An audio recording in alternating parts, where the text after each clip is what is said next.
Alright guys, so today's is going to be a different type of video. I made this stew a while back, so I put it in a bowl and then kept it in the fridge. But you know, when you make some stew, you add too much water or anything, and then you got leftover broth, and you don't really want to waste it, or you want to make it thicker again. So I bought this. This was on sale.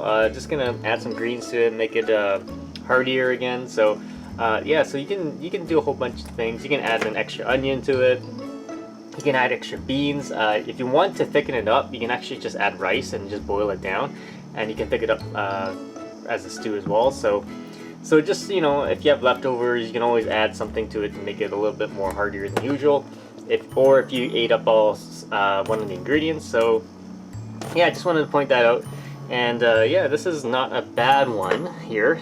We've got baby greens and baby spinach. So as you can see, there's arugula. You got like some spinach there, you got lettuce, so it's kind of nice little neat mix there. If you guys want to read that, what's in there, there you go. Alright, stay tuned for more videos, guys. Alright guys, just wanted to show the stew here redone with the leafy greens in there now. So as you can see, it looks actually better. So, and I've reduced the amount of liquid, and yeah, definitely check it out, guys. If you have any questions, comments, post below, subscribe to the channel.